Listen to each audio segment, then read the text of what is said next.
अस्सलाम वालेकुम, मैं हूं मलिक मोहम्मद जहां से मैबल एडवोकेट हाई कोर्ट और आप देख रहे हैं lawyers nest. Supreme court of Pakistan एक आइनी इदारा है या सियासी अखाड़ा। पंजाब और केपीके के इलेक्शन के हवाले से सो मोटो नोटिस लेना ही सुप्रीम कोर्ट की जानिब से अपने इख्तियारात से तजावुज़ था। फिर उस इख्तियारात से तजावुज़ करने के बाद एक इंतहाई मुतनाज़ा सियासी मामले को टेकअप किया गया और फिर उस पर एक मुतनाज़ा समात और उस मुतनाज़ा समात के बाद एक मुतनाज़ा सियासी मसले पर एक आइन से मुतसादिम और मुतनाज़ा फ़ैसला दे दिया गया। सबसे पहला सवाल जो इस मुतनाज़ा फ़ैसले पर उठता है वो ये है कि अगर आइन में दर्ज है कि 90 रोज़ के अंदर अंदर असम्बलियाँ टूटने के बाद इलेक्शन करवाना लाजिम है, तो सुप्रीम कोर्ट ऑफ पाकिस्तान के चीफ जस्टिस ने किस इख्तियार से आइन को रीराइट किया और 14 मई की तारीख दी। वो तो 90 रोज़ से इलेक्शन वैसे भी खुद आगे लेके चले गए हैं, तो उन्होंने क्या अपने इख्तियारात से तजावुज़ नहीं किया।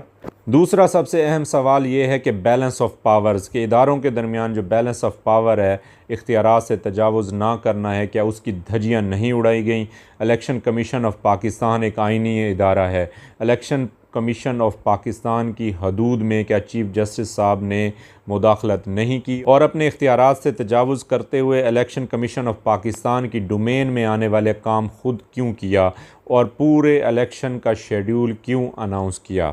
और आइन एक मुक़द्दस दस्तावेज़ है और अगर आइन पाकिस्तान ये कहता है कि 90 रोज़ के अंदर असम्बलियाँ टूटने के बाद इलेक्शन होना है, तो क्या खैबर पख्तूनख्वा रियासत पाकिस्तान का हिस्सा नहीं है। और चीफ जस्टिस ऑफ पाकिस्तान ने खैबर पख्तूनख्वा के इलेक्शन के हवाले से कोई ऑर्डर पास ही नहीं किया और सिर्फ पंजाब की हद तक इलेक्शन के हवाले से ऑर्डर पास किया गया है। 14 मई की डेट दी गई है और सवाल पैदा होता है कि किस जमात की ईमा पर, किस जमात की ख्वाहिश पर chief justice of Pakistan Punjab में इलेक्शन करवाना चाहते हैं और इंसाफ का लंगर बांटने में मशगूल हैं। जो आइन सुबह पंजाब की हद तक तो मुक़द्दस है, वही आइन केपीके की हद तक गैर मुक़द्दस कैसे हो सकता है। चौथा सबसे अहम सवाल जो इस मुतनाज़ा फ़ैसले पर उठता है वो ये है कि 4-3 की अक्सरियत से जो सो मोटो नोटिस या सो मोटो कार्रवाई मुस्तरद कर दी गई थी, तो उसको महज गैर कानूनी कह देने से क्या वो गैर कानूनी हो जाएगा फ़ैसला। और क्या अब सुप्रीम कोर्ट ऑफ पाकिस्तान में चीफ जस्टिस साहब की एमा पर, उनकी मंशा पर अक़लियती फ़ैसले को अक्सरियती फ़ैसले पर तरजीह दी जाएगी।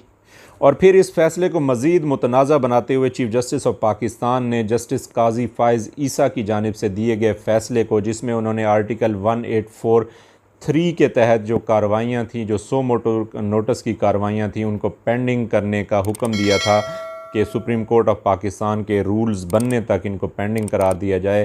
तो चीफ जस्टिस ऑफ पाकिस्तान ने उस फ़ैसले को एक सर्कुलर के ज़रिए गैर मौसर करने की कोशिश की। तो क्या ये बात आइन के मुतसादिम नहीं है।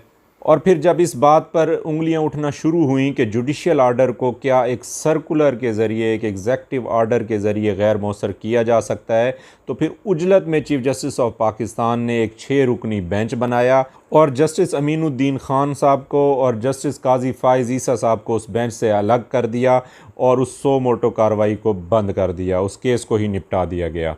इस उजलत में किए गए फ़ैसले की वजह से ना सिर्फ निज़ाम अदल पर उंगलियां उठ रही हैं, बल्कि चीफ जस्टिस ऑफ पाकिस्तान के कंडक्ट पर भी उंगलियां उठना शुरू हो गई हैं। उस पर निज़ाम अदल के ताबूत में आखिरी कील ठोंकते हुए चीफ जस्टिस ऑफ पाकिस्तान ने जस्टिस काजी फ़ाइज़ ईसा साहब के फ़ैसले के ऊपर सुप्रीम कोर्ट के रजिस्ट्रार की तरफ से जारी करदा सर्कुलर को भी जायज़ करार दे दिया। पाँचवा सबसे अहम सवाल ये है कि जब तमाम तर स्टेक होल्डर्स की जानिब से फुल कोर्ट का मुतालबा किया जा रहा था और उस शख्स के लिए जिसके लिए ये सारा खेल तरतीब दिया गया, उस शख्स को भी फुल कोर्ट के ऊपर कोई एतराज़ नहीं था। मेरी मुराद चेयरमैन पीटीआई इमरान नियाज़ी से है। अगर उसको भी कोई एतराज़ नहीं था तो फिर फुल कोर्ट क्यों नहीं बनाया गया और फुल कोर्ट की तरफ से इस मुतनाज़ा सियासी मामले को डिसाइड करने क्यों नहीं दिया गया। इतनी क्या जल्दी थी, इतनी क्या उजलत थी कि आपको बाकी साथी जजेस पर एतमाद ही नहीं था। और क्या सुप्रीम कोर्ट ऑफ पाकिस्तान में सिर्फ 3 जज ही अक्ले कुल थे। कानून के एक अदना तालिब इल्म होने की हैसियत से आखिर में सिर्फ इतना कहने की जसारत करूँगा कि चीफ जस्टिस ऑफ पाकिस्तान की तरफ से दिया गया ये फ़ैसला सरीहन आइन की खिलाफ वर्जी है। इंतहाई मुतनाज़ा, इंतहाई सियासी फ़ैसला है और अदालतें सियासी फ़ैसले सियासी अंदाज में नहीं दिया करती। अदालतें आइन की पाबंद होती हैं। चीफ जस्टिस ऑफ पाकिस्तान की तरफ से पंजाब के हालिया इलेक्शंस के हवाले से दिया गया फ़ैसला पाकिस्तान की सियासी और मौजूदा माशी सूरत हाल पर इंतहाई तबाहकुन असरात मुरतब करेगा।